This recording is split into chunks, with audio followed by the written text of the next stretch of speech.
everybody, to another edition of The Word on Woodward. I'm Daniella Bruce alongside Art Regner, and joining us today, one of our newest Red Wings defensemen, Olli Maatta. Olli, thank you so much for joining us. We're really excited to get to know you a little better. Well, thanks for having me. Let's go. I wanted to say, now it is Olli, because we had this big discussion. It's not Olli. How many people call you Olli?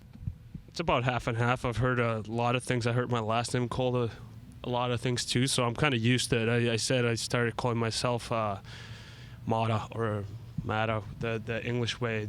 The original one would be Olli Maatta.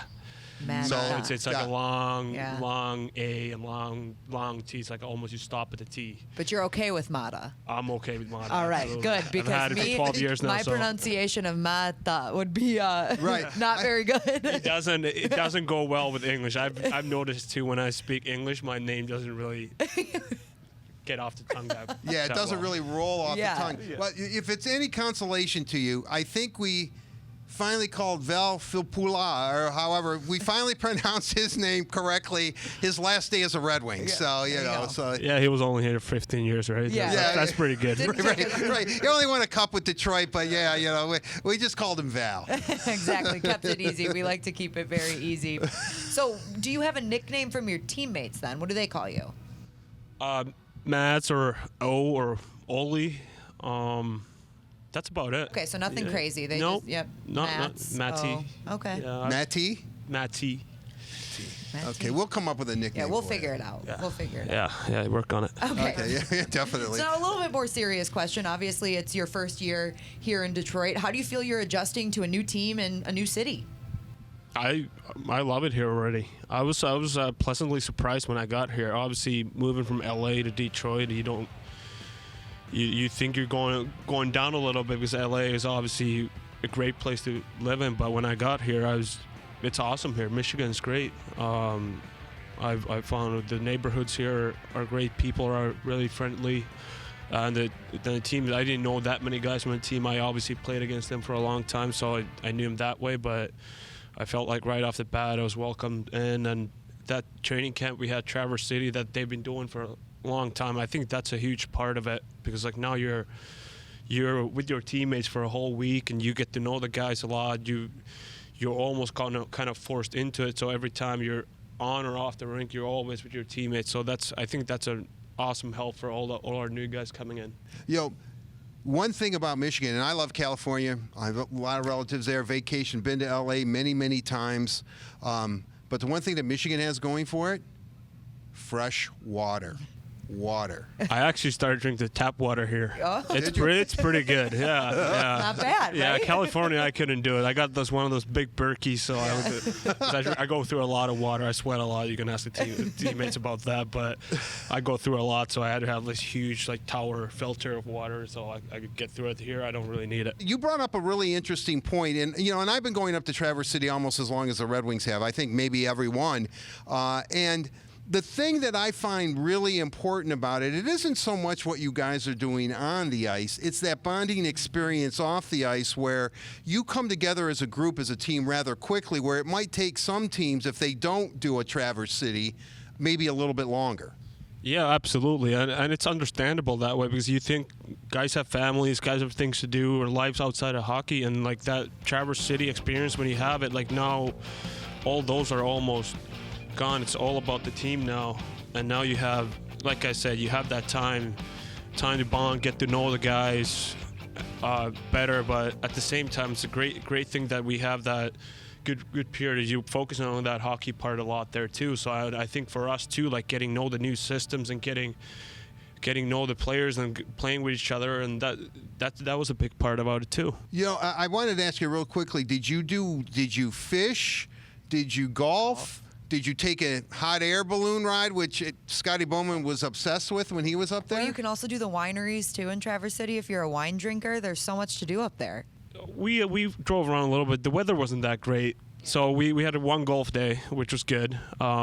We were downtown. Then we went, I don't really know where we went, but around the lake somewhere where all the wineries are. We had dinner at Boathouse. Okay, yeah. So place like that, it was really cool. It's pretty. It actually reminds you a little bit of Finland. Yeah. Lake's a little too big though.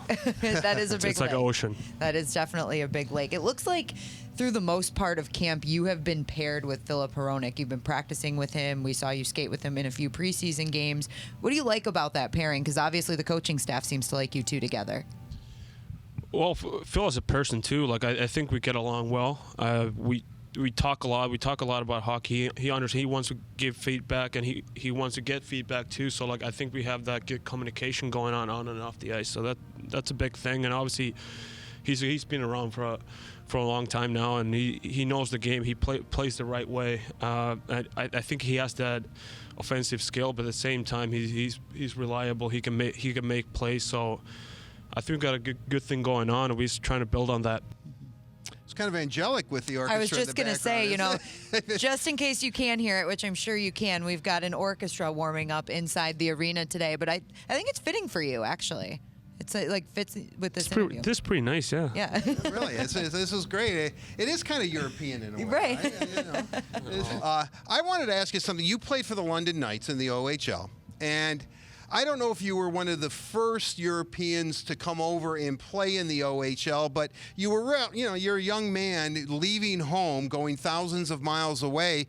Was that because your goal has always been to play on a smaller ice surface in the NHL? I think that was a part of it. I think another part of it, I was playing, when I was 15, I was playing under 20s, and I was playing men's second league. So my home team had a first league team, second league team, and under 20s team. So I was playing those two, and I wasn't quite good enough to play the men's league team. And I had a chance to go play OHL the next year because I knew I might not be playing that much in the first year team or the first league team, and I might be playing second league, whatever. So I thought I'll go check it out for a year. I mean, it's Canada. I heard a lot of good things about OHL. Obviously, there was only 2 or 3 Finns that have been in CHL before that, so it was scary. For sure, I was 16. It was really scary, and but I loved it so much that my first year we had a great group of guys, great coaching staff. I think I improved a lot as a player and as a person as well. I grew up a lot in that first year, and I had no question that I wanted to come back for a second year. Obviously, you've made it to the NHL level, Pittsburgh, Chicago, LA, and now here in Detroit. What do you like about what Coach Derek Lalonde is trying to do here in Detroit, what Steve Yzerman is trying to do here in Detroit that makes you a good fit here?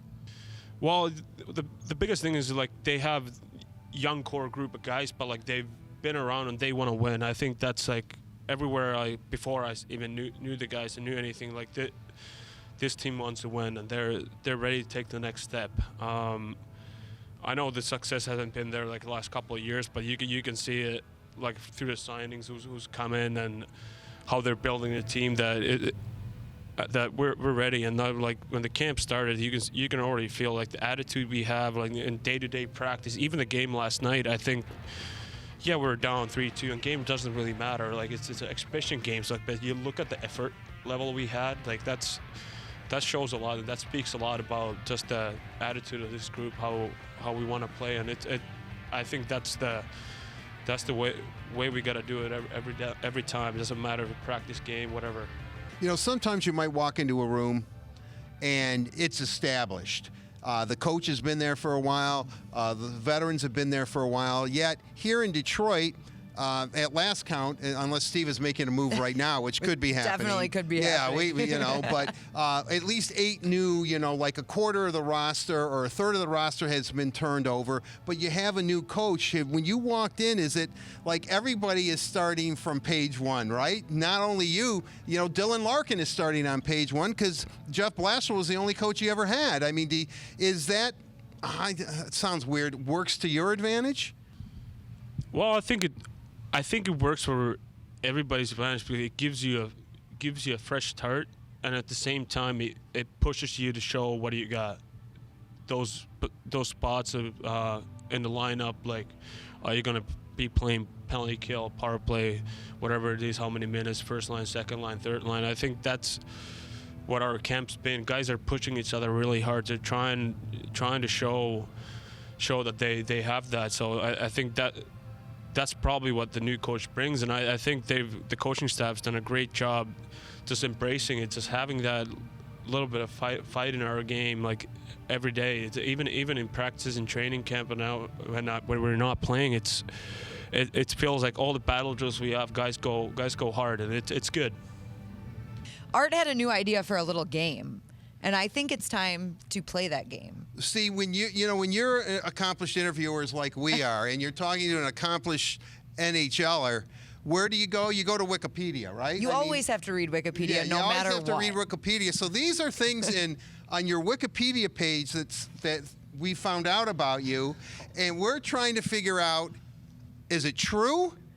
Or is it just some kid in his basement saying, yeah, I'm going to say that he likes so-and-so? Did you pay someone to write your Wikipedia page, by the way? Because it is so detailed. It is. Whoever It's wrote your detailed. Wikipedia page. Have you read it? Big fan of yours. I have not read it. You might want to. I might know myself better after that. Yeah. All right, so what's the first question? Well, the first question is, and now that I've thought about it, it might make sense, that your favorite book in English is the dictionary. I'm sure it used to be when I moved in. But it's not your favorite English book anymore? No. So you don't read the dictionary every night? I don't read the dictionary every night. I don't know how this came up. Is that how you learned English? By reading the dictionary? So I've studied it since grade 3. That's how we grew up. Because I know the Swedes have to study it too. Yeah, I was pretty good with it. Yeah. But I realized when I got in, my first year in London, I knew nothing. It's like I could read, I could write, I couldn't speak. Oh. Really? That's the hardest part. Because Finnish and English, like the pronunciation, my tongue just wouldn't turn. Okay, well, no, this is good. No, okay, what's the second The next one, that your favorite food is mushroom soup? I know where this comes from. Is it your favorite food, though? Well, the certain one is. My billet dad used to make the unbelievable mushrooms. Well, still does. Yeah. And it's good. Okay. Yeah. All right. Yeah. I've actually never had mushroom soup, so Really? this is this is yeah. cream of mushroom soup or just mushroom soup? Cream. Oh, Cream of mushroom soup. Oh yeah. No, See, I've never ordered it either. I need to try it. That's got to be like 50,000 calories on cream mushroom soup, right? Even though mushrooms are good for you. Mushrooms are good for you. Cream, not so and much. bacon in it too. Bacon too? Yeah. Oh yeah. Wow. Oh man. But this is worth it. Will your billet family be down here to Detroit to see you play? Yeah, they will. Oh, Can nice. can they? Because London's not that far away. If they watch this interview, he's probably gonna make it. I love that. we A can't whole wait. pot of it. Yeah. We need a big pot of Yeah, it. We'll get big a pot big- of cream of mushroom soup. You got another one? Yes, one more, and then we'll move on because I do have a couple of more serious questions to ask you. Well, this is pretty serious. Your favorite candy is licorice? Yes. Okay, that is true. Black But- licorice or different color? Black, but the Finnish, not the American. Okay, licorice. it's different. Yeah, it's different. What is the difference? It's like soft. Interesting. And how would I explain it? It's called panda. Panda? Panda. Like panda, but you back home. All right. It's panda. We'll look And that up. It's good, and I think they have it in U.S. now. In your Zoom this year when the Red Wings signed you, what I really took from it was, I mean, you were very gregarious and happy and, very accommodating to, us jokers asking you questions, but you made a point, you almost and I'm not trying to put words in your mouth, you said, look, I didn't like what happened in L.A., or something to that effect. I have a lot to prove to myself. It sounded like. Do you look at this as kind of a rebirth for you? I know you've said it's a new start and all that, but it sounded like you want to take care of business this year because you were a little bit disappointed in how last year turned out. I think that I got a lot more in my game that I've given last 2 years, and I think that's what I was probably trying to say, that I can step up, and I know I have more, and I hope I can bring it this year, and I obviously 1 year deal. It definitely means that you need to show that, and it's this year, and you got to show that you have more years left in you, and it's a tough spot that way. But like I know I have it, but it just gotta come out. Just a quick follow-up to that. When you say you have more to give, in what areas do you think you have more? Where do you want to see your game improve this year? I think it's not necessarily that what I'm touching on. It's like starts of the seasons hasn't been good. Like last two years, maybe even 3 years. Like it always took a little while to get me going. I feel like I've been pretty happy with like second half of the season. It's usually been good. So I think getting off that bad and right way is a big thing. And hockey wise, other than that, like it was I think more offense. I know I have it. It's obviously the first thing is like you want to keep it out of your own net, but I don't believe NHL has like those defensive defensemen anymore. Every defenseman has to be able to move the puck, has to be able to make plays, and that's how you play with the puck in offensive zone. That's when you don't get scored. So you don't spend. Teams are so good, if they spend a lot of time in your defensive zone, they're going to score at some point. So I think that's a big thing. I know I have more to give offensively too. On that note, with the orchestra now winding down, it's probably time to say goodbye. I can wrap this up now. Okay, thank you. Well, Olli, we really appreciate it. Really, we got to know do. you It's a lot about you. Like I said, we're going to update your Wikipedia page. So thank you for joining us today. Thanks for having me. And a big thank you to all of you for tuning in to another edition of The Word on Woodward. We'll see you next time.